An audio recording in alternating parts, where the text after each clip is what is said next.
ಅಧ್ಯಾಯ 4. ಅವತ್ತೇ ಅವಳನ್ನ ಎಲೆ ಮಲ್ಲೇಶ್ವರನ ಗುಡಿಯ ಮೆಟ್ಟಿಲುಗಳ ಮೇಲಿಂದ ತನ್ನ 6 ತಿಂಗಳ ಬಸಿರು ಹೊತ್ತು ಗಂಡನ ತೋಳು ಬಳಸಿ ಇಳಿದು ಬರುತ್ತಿದ್ದ ಮಾಂಡೋವಿಯನ್ನ ಕಂಡ ದಿನವೇ ಸೋಮಯಾಜುಲ ವೆಂಕಟಾಚಲಪತಿ ನಿರ್ಧರಿಸಿದ್ದ. ನಾನು ಮಾಂಡೋವಿಗೆ ಅರ್ಹನಾಗಬೇಕು. ಅವಳಿಗೊಬ್ಬಳಿಗೆ ಏಕೆ, ಜಗತ್ತಿನ ಯಾವ ಹೆಂಗಸಿಗಾದರೂ ಅರ್ಹನೆನಿಸುವಷ್ಟು ಹೆಸರನ್ನು ಅಂತಸ್ತನ್ನು ಗಳಿಸಿಕೊಳ್ಳಬೇಕು. ಅವನ ನಿರ್ಧಾರವು ಪ್ರೇಮದಷ್ಟೇ ಕಠೋರವಾಗಿತ್ತು. ಮಾಂಡೋವಿಗೆ ಈಗಾಗಲೇ ಮದುವೆ ಆಗಿದೆ ಎಂಬ ಸತ್ಯಕ್ಕೂ ಅವನ ನಿರ್ಧಾರಕ್ಕೂ ಸಂಬಂಧವೇ ಇರಲಿಲ್ಲ. ಅಷ್ಟೇ ಅಲ್ಲ, ಅವಳನ್ನು ಹೊಂದುವ ವಿಷಯದಲ್ಲಿ ತನ್ನದೇ ನಿರ್ಣಾಯಕ ನಿರ್ಧಾರವೆಂಬಂತೆ ಅವನು ಈ ಡಾಕ್ಟರ್ ಚನ್ನಬಸವನಗೌಡ ಸಾಯಬೇಕು ಮತ್ತು ಸಾಯುತ್ತಾನೆ ಎಂದು ನಿರ್ಧರಿಸಿದ್ದ. ಆತ ಹೇಗೆ ಮತ್ತು ಎಲ್ಲಿ ಸಾಯುತ್ತಾನೆ ಎಂಬುದು ಚಲಪತಿಗೆ ಆ ಕ್ಷಣದಲ್ಲಿ ಗೊತ್ತಿರಲಿಲ್ಲವಾದರೂ ಅಂತಹದ್ದೊಂದು ಅಸಾಧ್ಯವಾದ ಘಟನೆ ಘಟಿಸುವ ತನಕ ತಾನು ತಾಳ್ಮೆಯಿಂದ ನೆಮ್ಮದಿಯಿಂದ ಯಾವುದೇ ಪಾತಕಕ್ಕೆ ಕೈ ಹಾಕದೆ ಕಾಯಲೇಬೇಕೆಂದು ಖಚಿತಪಡಿಸಿಕೊಂಡ. 1 ಅಲ್ಲ, 10 ಅಲ್ಲ, 100 ಅಲ್ಲ, ಈ ಅನಂತವಾದ ಕಾಲದ ಕಟ್ಟ ಕಡೆಯ ನಿಮಿಷಗಳ ತನಕ ತಾನು ಮಾಂಡೋವಿಗಾಗಿ ಮತ್ತು ಡಾಕ್ಟರ್ ಚನ್ನಬಸವನಗೌಡನ ಸಾವಿಗಾಗಿ ಕಾಯುತ್ತಾನೆ ಎಂಬುದನ್ನ ಆತ ಮನಸ್ಸಿಗೆ ತಿಳಿಯ ಹೇಳಿದ. ಮತ್ತು ಅದರ ಆರಂಭವನ್ನ ಅವನು ಪ್ರಾರಂಭಿಸಿದ. ಅಂದು ಮುಂಜಾನೆ ಎದ್ದು ತನ್ನ ತಂದೆಯ ಹಳೆಯ ಸೂಟನ್ನೇ ಗರಿಗರಿಯಾಗಿ ಇಸ್ತ್ರಿ ಮಾಡಿಕೊಂಡು ಧರಿಸಿ ಎಲ್ಲ ಮುತುವರ್ಜಿಯೊಂದಿಗೆ ಸಿದ್ಧನಾಗಿ ಸೀದಾ ಸಣ್ಣ ಸತ್ಯಪ್ಪನ ಬಂಗಲೆಗೆ ಹೋದ. ತನ್ನ ಹಳೆಯ ಮನೆಯ ವರಾಂಡಾದಲ್ಲಿ ಆರಾಮ ಕುರ್ಚಿಯ ಮೇಲೆ ಕೂತು ಎದುರಿಗಿನ ಬಯಲನ್ನೇ ದಿಟ್ಟಿಸುತ್ತಿದ್ದ ಸಣ್ಣ ಸತ್ಯಪ್ಪನಿಗೆ ಬಾಗಿಲಲ್ಲಿ ಬಂದು ನಿಂತ ಚಲಪತಿಯನ್ನ ನೋಡಿ ಕೆಂಡದಂತಹ ಸಿಟ್ಟು ಬಂದಿತ್ತು. ಬದರಿನಾಥದಿಂದ ಬಂದ 2 ವರ್ಷದ ನಂತರ ಮೊದಲ ಬಾರಿಗೆ ಮುಖ ತೋರಿಸುತ್ತಿದ್ದಾನೆ ಬಡವ. ಅಲ್ಲಿ ಟೆಲಿಗ್ರಾಫ್ ಕಚೇರಿಯ ನೌಕರಿಯನ್ನು ಕಳೆದುಕೊಂಡಿದ್ದಾನೆ. ವಿಧವೆ ತಾಯಿ ದುಡಿದಿಟ್ಟರೆ ಕೂತು ಉಣ್ಣುವ ಕೂಳು ಕಂಟಕ. ಈಗ ಎದುರಿಗೆ ಬಂದು ನಿಂತವನನ್ನ ವಾಚಾಮಗೋಚರವಾಗಿ ಬೈಯಬೇಕು ಎನಿಸಿದರು.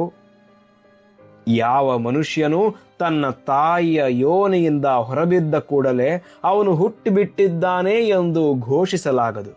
ಬದುಕಿನ ಒಂದೊಂದು ಹಂತವೂ ಒಂದೊಂದು ಪಾಠ ಕಲಿಸುತ್ತಾ ಅವನನ್ನ ಮತ್ತೆ ಮತ್ತೆ ಪರಿಪೂರ್ಣವಾಗಿ ತನ್ನಲ್ಲಿ ತಾನೇ ಜನ್ಮ ತಳೆಯುವಂತೆ ಮಾಡುತ್ತದೆ ಎಂಬ ತನ್ನ ಸಿದ್ಧಾಂತವೊಂದು ನೆನಪಾಗಿ, ಏನ ಬಂದೆ ಎಂದು ಕೇಳಿದ. ಚಲಪತಿ ತನ್ನ ನಿರ್ಧಾರವನ್ನ ಸ್ಪಷ್ಟ ಶಬ್ದಗಳಲ್ಲಿ ಉಚ್ಚರಿಸಿದ. ಕಳೆದು ಹೋದ ತನ್ನ 26 ನಿರರ್ಥಕ ವರ್ಷಗಳಿಗೆ ಕಂದಾಯ ಕಟ್ಟಬೇಕಿದೆ. ತಾನೊಬ್ಬ ದೊಡ್ಡ ಮನುಷ್ಯನಾಗಿ, ಶ್ರೀಮಂತನಾಗಿ, ಜವಾಬ್ದಾರಿಯುತ ಗಂಡಸಾಗಿ, ಸ್ವತಂತ್ರನಾಗಿ ಬೆಳೆಯಬೇಕಿದೆ. ಬದುಕಿನ ಯಾವುದೇ ಹಂತದಲ್ಲಿ ಮಾಂಡೋವಿ ತನ್ನೆಡೆಗೆ ಬಂದರೆ ಅವಳನ್ನು ಸ್ವೀಕರಿಸಬಲ್ಲ ಸ್ಥಿತಿಗೆ ಏರಬೇಕಾಗಿದೆ ಎಂಬ ರಹಸ್ಯವನ್ನ ಬಿಟ್ಟುಕೊಡಲಿಲ್ಲವಾದರೂ ಅದಕ್ಕೆ ಪೂರಕವಾದ ಎಲ್ಲ ಆಕಾಂಕ್ಷೆಗಳನ್ನ ಸಣ್ಣ ಸತ್ಯಪ್ಪನ ಮುಂದೆ ವಿವರಿಸಿದ. ಚಲಪತಿಯ ಕಣ್ಣುಗಳಲ್ಲಿ ಇದ್ದುದು ಕೇವಲ ಯೌವನದ ಉದ್ದಟತನವಲ್ಲ, ಒಂದು ಸುದೀರ್ಘ ನಿರೀಕ್ಷಣೆಯ ಕಠೋರ ಸಿದ್ಧತೆ ಎಂಬುದು ಸಣ್ಣ ಸತ್ಯಪ್ಪನ ಅರಿವಿಗೆ ಬರಲು ತಡವಾಗಲಿಲ್ಲ. ಎಷ್ಟಾದರೂ ತನ್ನ ಅಣ್ಣನ ಮಗ. ಅಣ್ಣನ ಮೊದಲ ಹೆಂಡತಿಯೂ ಸತ್ತು ಹೋಗಿದ್ದಾಳೆ. ತನಗೂ ಗಂಡು ಸಂತಾನವಿಲ್ಲ. ಇರ್ಲಿ, ನಾಳಿಂದ ಕೆಲ್ಸಕ್ಕೆ ಬಾ ಎಂದು ಹೇಳಿ ಮತ್ತದೇ ನಿರ್ವಿಕಾರ ದೃಷ್ಟಿಯಿಂದ ಮನೆಯ ಎದುರಿಗಿನ ಬಯಲು ನೋಡುತ್ತಾ ಕುಳಿತುಬಿಟ್ಟ. ತನ್ನ ಚಿಕ್ಕಪ್ಪನು ಎಂತಹ ಹುಚ್ಚನೆಂಬುದು ಚಲಪತಿಗೆ ಚೆನ್ನಾಗಿ ಗೊತ್ತಿತ್ತು. ತನಗೆ ಕೊಳಲು ಕಲಿಸಿದ ಜೇಕಬ್ ಚಂದ್ರಪ್ಪನೇ ಸಣ್ಣ ಸತ್ಯಪ್ಪನಿಗೂ ಬಯಲಾಟದ ಮಟ್ಟುಗಳನ್ನು ಹಾಡಲು ಕಲಿಸಿದ್ದ. ಮುಸಲರ ಗೋರಿಯ ಮೆಟ್ಟಿಲುಗಳಂತೆ ಮಡತೆಯಾಗಿದ್ದ ಗುಂಗುರು ಕೂದಲಿನ ವಿಚಿತ್ರಾಕಾರದ ಕ್ರಾಪು ಹೊಂದಿದ್ದ ಸಣ್ಣ ಸತ್ಯಪ್ಪ, ಆತನ ಕಣ್ಣುಗಳು ಕೀವುಗುಳ್ಳೆಗಳಂತೆ ಊದಿಕೊಂಡಿದ್ದವು. ಸದಾ ಕುರುಕು ತಿಂಡಿ ತಿನ್ನುತ್ತಲೇ ಇರುತ್ತಿದ್ದ ಆತ ಊಟಕ್ಕೆ ಕೂತರೆ ಒಂದು ಚಿಕ್ಕ ಸಂಸಾರಕ್ಕಾಗುವಷ್ಟು ರೇಷನ್ನನ್ನು ಒಬ್ಬನೇ ತಿಂದು ಮುಗಿಸುತ್ತಿದ್ದ. ಕೇವಲ ಶ್ರದ್ಧೆ ಮತ್ತು ಪ್ರಯತ್ನಗಳಿಂದಾಗಿ ಸತ್ಯನಾರಾಯಣ ಮೋಟಾರು ಸರ್ವಿಸ್ ಕಂಪನಿಯನ್ನ ಆ ಇಡೀ ಪ್ರಾಂತ್ಯದ ಅದ್ವಿತೀಯ ಸಂಸ್ಥೆಯನ್ನಾಗಿ ನಿರ್ಮಿಸಿದ್ದ ಸಣ್ಣ ಸತ್ಯಪ್ಪನಿಗೆ ದುರದೃಷ್ಟವಶಾತ್ ಬಯಲಾಟದ ಮಟ್ಟುಗಳನ್ನು ಹಾಡುವ ಚಟ ಬಂದುಬಿಟ್ಟಿತ್ತು. ಹಲ್ಲೆಲ್ಲ ಉದುರಿ ಹೋಗಿದ್ದ ಬಾಯಿಯನ್ನ ಊರಗಲ ತೆರೆದುಕೊಂಡು ಕೆನ್ನೆಗಳ ತನಕ ಇಳಿ ಬಿದ್ದ ಗಲ್ಲಿ ಮೀಸೆಯನ್ನ ತರ್ಜನಿಯಲ್ಲಿ ಸವರಿಕೊಳ್ಳುತ್ತಾ ಅವನು ಅಲಲಲಲಲ ಎಂದು ದನಿ ತೆಗೆದರೆ ಊರ ಮಕ್ಕಳೆಲ್ಲ ಒಂದೇ ಏಟಿಗೆ ಮೆಟ್ಟಿ ಬೀಳುವಂತಿರುತ್ತಿತ್ತು.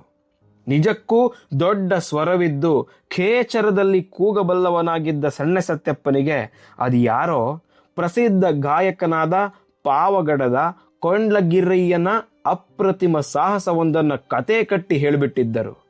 ಬಯಲಾಟದ ಮಟ್ಟುಗಳನ್ನು ಕೊಂಡ್ಲಗಿರಯ್ಯ ಅದೆಷ್ಟು ಏರಿದ ದನಿಯಲ್ಲಿ ಹಾಡುತ್ತಿದ್ದನೆಂದರೆ ಬಯಲಾಟಗಳಿಗಾಗಿ ತಂದು ಸ್ಟೇಜಿನ ಮೇಲೆ ನೇತು ಹಾಕಿರುತ್ತಿದ್ದ ಲ್ಯಾಂಟರ್ನುಗಳು, ಕನ್ನಡಿಗಳು ಫಳಫಳನೆ ಸೀಳಿ ನೆರೆದ ಜನಸ್ತೋಮ ಸ್ತಂಭೀಭೂತವಾಗುತ್ತಿತ್ತಂತೆ.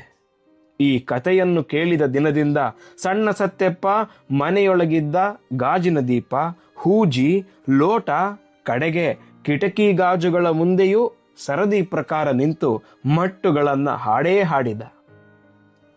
ಅವ್ಯಾವೂ ಕೂಡ ಒಡೆಯದೇ ಇದ್ದಾಗ ತಮ್ಮ ಬಸ್ಸಿನ ಡ್ರೈವರುಗಳಿಗೆ ಹೇಳಿ ದೂರದ ಊರುಗಳಿಂದ ತೆಳ್ಳನೆಯ ಗಾಜಿನ ದೀಪದ ಬುಡ್ಡಿಗಳನ್ನು ತರಿಸಿ ಅವುಗಳ ಮುಂದೆ ಹಾಡಿ ನೋಡಿದ.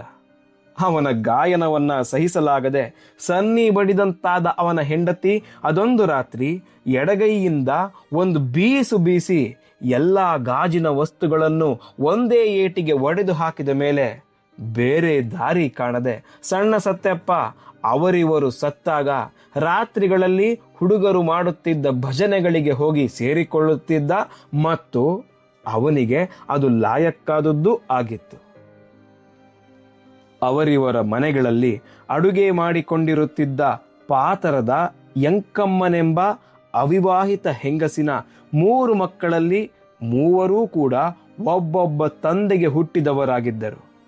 ಅದರಲ್ಲಿ ಮಧ್ಯದವನೇ ಈ ಸಣ್ಣ ಸತ್ಯಪ್ಪ. ದೊಡ್ಡವನು ಚಲಪತಿಯ ತಂದೆಯ ಸತ್ಯಪ್ಪ. 3ನೇಯವನಾದ ಪುಟ್ಟ ಸತ್ಯಪ್ಪನೆಂಬುವವನು ಮೊದಲ ಕಾಲರಾ ರೋಗದ ಹಾವಳಿಯಲ್ಲಿ ಕಾಲವಶನಾಗಿದ್ದ. ಮೊದಮೊದಲು ಪಾತರದವರು ಎಂಬ ಅಸಡ್ಡೆಗೆ ಒಳಗಾದರೂ ಸಣ್ಣ ಸತ್ಯಪ್ಪ ಕಾಲಕ್ರಮದಲ್ಲಿ ಸಾಧಿಸಿದ ಸಾಧನೆಗಳು ಅವನನ್ನ ಆ ಸೀಮೆಯ ಸಾರಿಗೆ ಪ್ರಪಂಚದ ದೊರೆಯನ್ನಾಗಿಸಿದ್ದವು. ಆಗಿನ್ನು ಸರ್ಕಾರಿ ಬಸ್ಸುಗಳು ಇರಲಿಲ್ಲ. ಇದ್ದ ಖಾಸಗಿ ಬಸ್ಸುಗಳೆಲ್ಲ ಸಣ್ಣ ಸತ್ಯಪ್ಪನವೇ. ಒಡ್ಡರ ಬಂಡೆಗೆ ಆತುಕೊಂಡೇ ಇದ್ದ ನಾಲಾಗಡ್ಡವೆಂಬ ಬಯಲಿನಲ್ಲಿ ಅದೇ ಹಚ್ಚ ಹಳೆಯ ಮನೆಯಲ್ಲಿ ಅತ್ಯಂತ ಕಡಿಮೆ ಸಾಮಾನುಗಳೊಂದಿಗೆ ತೀರಾ ಸರಳವಾಗಿ ಜೀವಿಸುತ್ತಿದ್ದ ಸಣ್ಣ ಸತ್ಯಪ್ಪ ತಾನೊಬ್ಬ ಹಣವಿರುವ ಬಡವನೆಂದೇ ಹೇಳಿಕೊಳ್ಳುತ್ತಿದ್ದ. ಮನೆಯಿಂದ 4 ಹೆಜ್ಜೆ ಹಾಕಿದರೆ ಅಲ್ಲೇ SMS ಆಫೀಸು. ಅದಾದರೂ 10 ಕುರ್ಚಿ ಮೇಜುಗಳಿದ್ದ ಸರಳ ಸಮೂಹ. ಕಟ್ಟಡದ 2ನೇ ಮಹಡಿಯಲ್ಲಿ ಸತ್ಯಪ್ಪನ ಚೇಂಬರು. ಅಲ್ಲಿ ಕೂತೇ ಆತ 6 ದಶಕಗಳ ಕಾಲ ಇಡೀ ಕನ್ನಡ ದೇಶದ ಸಾರಿಗೆ ವ್ಯವಸ್ಥೆಯನ್ನ ನಿಯಂತ್ರಿಸುತ್ತಿದ್ದುದು. ವಿಶ್ರಾಂತಿಗೆಂದು ಕಟ್ಟಿದ ಟೆರೇಸಿನ ಮೇಲೆ ಚಿಕ್ಕ ಮಂಚವೊಂದನ್ನ ಹಾಕಿಸಿಕೊಂಡಿದ್ದ.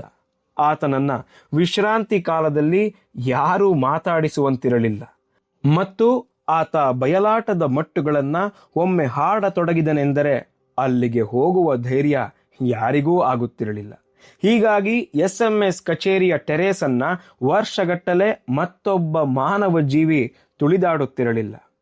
ಚಲಪತಿಯ ಒಳಗಿನ ಅಂತಃಸತ್ವವನ್ನು, ಸೋಲದ ಹಠಮಾರಿತನವನ್ನು ಉಳಿದವರ್ಯಾರೂ ಗುರುತಿಸದ ರೀತಿಯಲ್ಲಿ ಸಣ್ಣ ಸತ್ಯಪ್ಪ ಗುರುತಿಸಿದ್ದ.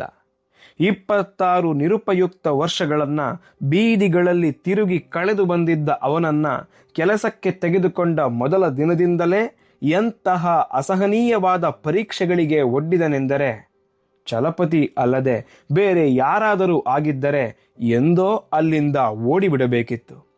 ಹಾಗಂತ ಅವನೆಂದಿಗೂ ಚಲಪತಿಯನ್ನ ನಿರ್ಬಂಧಿಸಲಿಲ್ಲ, ಅವಮಾನಿಸಲಿಲ್ಲ. ಕಷ್ಟಪಡೋದನ್ನ ರೂಢಿ ಮಾಡಿಸಿದ್ದ. ಕಡೆಗೊಂದು ದಿನ ಸಣ್ಣ ಸತ್ಯಪ್ಪನಿಗೆ ಮನವರಿಕೆಯಾಯಿತು. ಚಲಪತಿಯ ಧೈರ್ಯ, ಅಂತಃಸತ್ವ, ಹಠ ಮತ್ತು ಕಷ್ಟ ಸಹಿಷ್ಣುತೆಗಳು ಕೇವಲ ಬದುಕಿನ ಹೋರಾಟದಿಂದ ಅವನು ರೂಢಿಸಿಕೊಂಡಂಥದ್ದಲ್ಲ, ತನ್ನ ಅಪ್ಪನಿಂದ ಸಂತರಿಸಿಕೊಂಡಂತವೂ ಆಗಿರಲಿಲ್ಲ. ಅವು ಒಂದು ಅದಮ್ಯ ಪ್ರೇಮದ ಯಶಸ್ವಿ ಪರ್ಯವಸಾನಕ್ಕಾಗಿ ಅವನ ಜೀವಕೋಶಗಳು ಸ್ವಯಂ ಸ್ಫೂರ್ತಿಯಿಂದ ಒಸರುತ್ತಿದ್ದ ಗುಣಗಳಾಗಿದ್ದವು. ಜಗತ್ತಿನ ಯಾವ ಶಕ್ತಿಯೂ ಚಲಪತಿಯ ಹಠವನ್ನ ಸೋಲಿಸಲು ಸಾಧ್ಯವಿಲ್ಲವೆಂಬುದು ಸತ್ಯಪ್ಪನಿಗೆ ಮನವರಿಕೆಯಾಗಿತ್ತು. ಆದರೆ ಅವರಿಬ್ಬರಿಗೆ ತಕರಾರು ಬರುತ್ತಿದ್ದುದೆಲ್ಲ ಚಲಪತಿಯ ಬರವಣಿಗೆಗೆ ಸಂಬಂಧಿಸಿದ ವಿಷಯಗಳಲ್ಲಿ. ತಮ್ಮ, ನೀನು ಹಿಂಗೆ ಬರ್ಕಂತ ಇದ್ರೆ ಇವತ್ತಲ್ಲ ನಾಳೆ ಯಾವ್ದನ್ನ ಬಸ್ ರೂಟಿಗೆ ಕ್ಲೀನರ್ ಕೆಲ್ಸಕ್ಕೆ ಕಳಿಸ್ಬೇಕಾಯ್ತಾಯ್ತು ನೋಡು ಎಂದು ನಿರ್ದಾಕ್ಷಿಣ್ಯವಾಗಿ ಎಚ್ಚರಿಸಿದ್ದ ಸಣ್ಣ ಸತ್ಯಪ್ಪ. ಸಮಸ್ಯೆ ಏನೆಂದರೆ ಚಲಪತಿ ಒಂದು ಅಪ್ಪಟ ವ್ಯವಹಾರಿಕ ಪತ್ರ ಬರೆಯುವಲ್ಲಿ ಮೊದಲಿನಿಂದಲೂ ಸೋತಿದ್ದ. ಬರವಣಿಗೆ ಅಂದ ಕೂಡಲೇ ಅವನ ಮೆದುಳಲ್ಲಿ ಕದಲುತ್ತಿದ್ದುದು ಮಾಂಡೋವಿ. ಬಸ್ಸುಗಳ ರೂಟು ಕಾಂಟ್ರಾಕ್ಟುಗಳ ವ್ಯವಹಾರದ ಬಗ್ಗೆ ಬರೆಯುವಾಗಲೂ ಅದನ್ನೊಂದು ಪ್ರೇಮ ಪತ್ರದಂತೆ ಬರೆಯುತ್ತಿದ್ದ. ಸರ್ಕಾರಕ್ಕೆ ಸಲ್ಲಿಸುವ ಅರ್ಜಿಗಳಲ್ಲೂ ಲಯ ಪ್ರಾಸಗಳು ಇರುತ್ತಿದ್ದವು. ದೂರದ ಬ್ರಾಂಚ್ಗಳ ಮ್ಯಾನೇಜರ್ಗಳು ತಮಗೆ ಬಂದ ಪತ್ರಗಳು ಅದೆಷ್ಟು ಸಲ ಓದಿದರೂ ಅರ್ಥವಾಗುತ್ತಿಲ್ಲವೆಂದು ಒಂದೇ ಸಮನೆ ದೂರುತ್ತಾ ಇದ್ರು. ಅದೊಂದು ಮುಂಜಾನೆ ಚಿಕ್ಕಪ್ಪ ಕೊಟ್ಟ ಕಟು ಎಚ್ಚರಿಕೆಯ ನಂತರ ಚಲಪತಿ ಅನಿವಾರ್ಯವಾಗಿ ಹಳೆಯ ಕಡತಗಳನ್ನ ತೆಗೆದು ಗುಮಾಸ್ತರು ಬರೆದಿಟ್ಟ ಥೇಟು ವ್ಯಾವಹಾರಿಕ ಪತ್ರಗಳ 4 ನಮೂನೆಗಳನ್ನ ಆಯ್ದು ಮುಂದಿನ ಎಲ್ಲ ಪತ್ರಗಳನ್ನು ಅದೇ ಶೈಲಿಯಲ್ಲಿ ಅತ್ಯಂತ ಕಷ್ಟದಿಂದ ಬರೆಯತೊಡಗಿದ. ಮಾಂಡೋವಿಗೆ ಪತ್ರ ಬರೆಯುವಾಗ ಪ್ರೇಮದ ಸಾಲುಗಳಿಗಾಗಿ ಕವಿತೆಯ ಪುಸ್ತಕಗಳನ್ನ ಹುಡುಕುತ್ತಿದ್ದವನು ಈಗ ಪ್ರೇಮದ ಸಾಲು ಮರೆತು ಮೋಟಾರು ವ್ಯವಹಾರದ ರೂಟು, ಕಲ್ಲಿದ್ದಲು, ನಟ್ಟು, ಬೋಲ್ಟುಗಳ ಭಾಷೆ ಕಲಿಯಬೇಕಾಗಿತ್ತು. ಸರಿಯಾಗಿ ಇದೇ ವೇಳೆಯಲ್ಲಿಯೇ ಅವನು ತನ್ನ ಎದೆ ಭಾರ ಬಿಡಿಸಿಕೊಳ್ಳಲು ಸಂಜೆ ಹೊತ್ತಿನಲ್ಲಿ ಗ್ಲಾಸ್ ಬಜಾರದ ಕ್ರೆಸೆಂಟ್ ಇನ್ಸ್ಟಿಟ್ಯೂಟಿಗೆ ಹೋಗಿ ಪ್ರೇಮ ಪತ್ರಗಳ ಅಧಿಕೃತ ಕರಡು ತಯಾರಕ ವೃತ್ತಿಯನ್ನ ಪ್ರಾರಂಭಿಸಿದ್ದು. ಚಲಪತಿಗೆ ದಿನಕ್ಕೊಂದಾದರೂ ಪ್ರೇಮ ಪತ್ರ ಬರೆಯದೆ ನಿದ್ದೆಯೇ ಆಗುತ್ತಿರಲಿಲ್ಲ. ಕ್ರೆಸೆಂಟ್ ಇನ್ಸ್ಟಿಟ್ಯೂಟಿನಲ್ಲಿ ಸಂಜೆ ಹೊತ್ತಿನಲ್ಲಿ ತಪ್ಪದೇ ಸೇರುತ್ತಿದ್ದ ಗೆಳೆಯರ ನಡುವೆ ಪ್ರೇಮ, ಕಾವ್ಯ, ಸಾಹಿತ್ಯಗಳ ಸುದ್ದಿಯೆಲ್ಲ ಮಾತಾಗಿ ಜೀವ ತಿಳಿಯುತ್ತಿತ್ತು. ಅದಕ್ಕೆ ಕ್ರೆಸೆಂಟ್ ಇನ್ಸ್ಟಿಟ್ಯೂಟಿನ ಎದುರಿಗಿದ್ದ ಹುಡುಗಿಯರ ಶಾಲೆ ಸರಿಯಾಗಿ ಅವರು ಸೇರುವ ಹೊತ್ತಿಗೆ ಮುಗಿದು ಹಿಂಡುಗಟ್ಟಲೆ ಹುಡುಗಿಯರು ಹೊರಬರುತ್ತಿದ್ದರೆಂಬುದೊಂದೇ ಅಲ್ಲದೆ ಇನ್ಸ್ಟಿಟ್ಯೂಟಿನ ಪ್ರಿನ್ಸಿಪಾಲ 3 ಫೀಟು 11 ಇಂಚಿನ ಬಕ್ಕನೆತ್ತಿಯ ಕುಬ್ಜನಾದರೂ ಮೊಘಲ ದೊರೆಗಳಷ್ಟೇ ರಸಿಕನಾಗಿದ್ದುದೂ ಕಾರಣವಾಗಿತ್ತು. ಹಾಗೊಮ್ಮೆ ಹರಟುತ್ತಿದ್ದ ಕಾಲದಲ್ಲೇ ಹುಡುಗನೊಬ್ಬನ ಅಪ್ರಕಟಿತ ಪ್ರೇಮಕ್ಕೆ ಚಲಪತಿ ನೆರವಾದದ್ದು. ಹುಡುಗಿಯರ ಶಾಲೆಯಿಂದ ನಿತ್ಯ ಸಂಜೆ ಹೊರಬೀಳುತ್ತಿದ್ದ ಹುಡುಗಿಯೊಬ್ಬಳನ್ನ ಇನ್ಸ್ಟಿಟ್ಯೂಟಿನ ಕಿಟಕಿಯಲ್ಲಿ ಕೂತು ನೋಡಿ ನೋಡಿ ಏನು ಮಾಡಬೇಕು ಎಂಬುದು ತಿಳಿಯದೆ ಹತಾಶನಾಗಿದ್ದ ಹಸಿರು ಕಣ್ಣಿನ ಹುಡುಗನೊಬ್ಬನ ಭುಜದ ಮೇಲೆ ಕೈಯಿಟ್ಟ ಚಲಪತಿ, ಇನ್ನು ಪತ್ರ ಬರೆದು ಕೊಟ್ಟಿಲ್ವೇನಯ್ಯ ಎಂದು ಕೇಳಿದ. ಕೊಂಚ ಹೊತ್ತು ಕೂತಲ್ಲೇ ನಸುಗಿದ ಹುಡುಗ ಕಡೆಗೆ ತನ್ನ ಜೇಬಿಂದ ಸುಮಾರು 6 ತಿಂಗಳ ಹಿಂದೆ ಬರೆದಿಟ್ಟುಕೊಂಡಿದ್ದ ಪತ್ರದ 8-10 ಚೂರುಗಳನ್ನ ವಜ್ರದ ಹರಳುಗಳೇನೋ ಎಂಬಷ್ಟು ಜೋಪಾನವಾಗಿ ತೆಗೆದುಕೊಟ್ಟಾಗ ಫಕ್ಕನೆ ಚಲಪತಿಗೆ ತಾನು ಮಲ್ಲಿಗೆಯ ಮೊಗ್ಗೆಗಳನ್ನು ತಿಂದದ್ದು ನೆನಪಾಯಿತು. ಆ ಚೂರುಗಳನ್ನೆಲ್ಲ ಜೋಡಿಸಿ ಜಾತಕ ಓದುವವನಂತೆ ಓದಿ, ಇಂಥ ಪತ್ರ ಕೊಟ್ರೆ ಹುಡುಗಿರು ಒಲಿತಾರೇನಯ್ಯ ಎಂದವನೇ ಅವೆಲ್ಲವನ್ನು ಹರಿದೆಸೆದು ಅದೇ ಕಿಟಕಿಯ ಮುಂದೊಂದು ಮೇಜನ್ನ ಎಳೆದುಕೊಂಡು ಕೂತು ಹಾಳೆ ಕೈಗೆತ್ತಿಕೊಂಡ. ಇದ್ದಕ್ಕಿದ್ದಂತೆ ಚಲಪತಿಯ ವಯಸ್ಸು 18 ಆಯಿತು. ತುಂಡು ಲಂಗದ ಮಾಂಡೋವಿ ಕಣ್ಣ ಮುಂದೆ ಕದಲಿದಳು. ಮುಕ್ತಾಯಿಯ ಕರುಣಾಪೂರಿತ ಕಣ್ಣುಗಳು ನೆನಪಾದವು. ಚಲಪತಿಯ ಮಿದುಳಲ್ಲಿ ಪ್ರೇಮದ ಭೂತ ಸವಾರಿ ಮಾಡುತ್ತಿತ್ತು.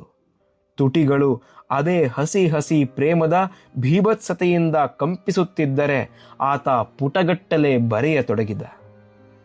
ಜಗತ್ತಿನ ಪರಿವೆಯೇ ಇಲ್ಲದವನಂತೆ ಬರೆದು ಒಂದು ಅಪೂರ್ವವಾದ ಪತ್ರವನ್ನ ಆ ಹುಡುಗನ ಕೈಗಿಟ್ಟ ಮತ್ತು ಅದನ್ನು ಅವನ ಹುಡುಗಿಗೆ ತಲುಪಿಸಬಲ್ಲ ಸುಲಭ ಮಾರ್ಗವನ್ನೂ ಸೂಚಿಸಿದ. ಅದಾದ 1 ವಾರದ ನಂತರ ಕುಣಿಯುತ್ತಾ ಬಂದ ಹುಡುಗ ಚಲಪತಿಯ ಕೈಗೆ ಅವನ ಗೆಳತಿ ಬರೆದುಕೊಟ್ಟ ಪತ್ರವನ್ನ ಇಟ್ಟು ಅದಕ್ಕೊಂದು ಉತ್ತರ ಬರೆದುಕೊಡುವಂತೆ ವಿನಂತಿಸಿದ್ದೇ ಅಲ್ಲದೆ ತನ್ನಿಬ್ಬರು ಪ್ರೇಮ ಪೀಡಿತ ಗೆಳೆಯರನ್ನೂ ಕರೆತಂದು ಪರಿಚಯಿಸಿದ್ದ. ಬಲು ಬೇಗ ಹುಡುಗರಲ್ಲಿ ಚಲಪತಿಯ ಕಡೆಗೆ ವಿಶ್ವಾಸ ಮೂಡುತ್ತಿತ್ತು. ಒಂದು ಸಲ ಅವನಿಂದ ಬರೆಸಿಕೊಂಡರೆ ಸಾಕು, ತಮ್ಮ ಪ್ರೇಮ ಸಫಲವಾದಂತೆಯೇ ಎಂದು ಭಾವಿಸುತ್ತಿದ್ದರು. ಆದರೆ ಚಲಪತಿ ತನ್ನಲ್ಲಿ ನಿರಂತರವಾಗಿ ಹೊತ್ತಿ ಉರಿಯುತ್ತಿದ್ದ ಪ್ರೇಮವನ್ನ ಮತ್ತೆಲ್ಲೂ ಚೆಲ್ಲಿಕೊಳ್ಳಲಾಗದೆ ಅನಿವಾರ್ಯವಾಗಿ ಬಂದು ಪ್ರೇಮ ಪತ್ರಗಳ ಸೃಷ್ಟಿಗೆ ತೊಡಗುತ್ತಿದ್ದನೆಂಬ ರಹಸ್ಯ ಅವನಿಗಲ್ಲದೆ ಮತ್ಯಾರಿಗೋ ಗೊತ್ತಿರಲು ಸಾಧ್ಯವೇ ಇರಲಿಲ್ಲ. ಆದರೆ ಚಲಪತಿ ತನ್ನ ನಿರ್ಧಾರದ ವಿಷಯದಲ್ಲಿ ಎಂದಿಗೂ ಸಡಿಲಾಗಲಿಲ್ಲ. ಮೋಟಾರು ಸರ್ವೀಸಿನ ಆಳ ಅಂತರಾಳಗಳನ್ನೆಲ್ಲ ಬಿಡುಗಣ್ಣಲ್ಲಿ ನೋಡಿ ಅರಿತುಕೊಳ್ಳುತ್ತಿದ್ದ ಅವನನ್ನ ಎಂತಹ ಕಷ್ಟವೂ ಸೋಲಿಸುವಂತೆ ಇರಲಿಲ್ಲ. ಯಾವ ವೈಫಲ್ಯವೂ ಹತಾಶಗೊಳಿಸಿರಲಿಲ್ಲ. ಸಣ್ಣ ಸತ್ಯಪ್ಪ ಬಯಸಿದಂತೆಯೇ 30 ವರ್ಷಗಳ ಅವಧಿಯಲ್ಲಿ ಚಲಪತಿ SMS ಕಂಪನಿಯ ಕಾರ ಕೂನಿಕೆಯಿಂದ ಪ್ರಾರಂಭಿಸಿ ಒಂದೊಂದಾಗಿ ಎಲ್ಲ ಮಜಲುಗಳನ್ನು ಏರಿ ನಿಂತ. ನೋಡುವವರ ಕಣ್ಣಿಗೆ ಅಸಹಾಯಕ ಮುಖದ ಬಲಹೀನ ವ್ಯಕ್ತಿತ್ವದ ಬ್ರಹ್ಮಚಾರಿ ಎಂಬಂತೆ ಕಾಣುತ್ತಿದ್ದನಾದರೂ ತನ್ನ ಏರಿಕೆಯ ಮೆಟ್ಟಿಲುಗಳ ಹಾದಿಯಲ್ಲಿ ಯಾರೇ ಅಡ್ಡ ಬಂದರೂ ಅವರನ್ನು ನಿರ್ದಾಕ್ಷಿಣ್ಯವಾಗಿ ಸರಿಸಿ ಮೇಲೇರುತ್ತಿದ್ದ ಚಲಪತಿಯನ್ನ ತುಂಬ ಮೆಚ್ಚುಗೆಯಿಂದ ನೋಡುತ್ತಿದ್ದ ಸಣ್ಣ ಸತ್ಯಪ್ಪ. ಚಲಪತಿ ಏನೇ ಮಾಡಿದರೂ ಅದರಲ್ಲೊಂದು ಅಚ್ಚುಕಟ್ಟುತನವಿರುತ್ತಿತ್ತು, ತನ್ನ ಛಾಪು ಇರುತ್ತಿತ್ತು. ಸಾರಿಗೆ ದಂಧೆಯ ಆಳ ಅಗಲಗಳನ್ನೇ ಅರಿಯಬಲ್ಲವನಾಗಿದ್ದ ಚಲಪತಿ ಒಂದೇ ಒಂದು ವಿಷಯದಲ್ಲಿ ಮಾತ್ರ ಸಣ್ಣ ಸತ್ಯಪ್ಪನಿಂದಲೂ ತಿದ್ದಲಾಗದೆ ಉಳಿದು ಬಿಟ್ಟ. ಆ ಒಂದೇ ಒಂದು ವಿಷಯ ಏನಿರಬಹುದು? ಕೇಳೋಣ.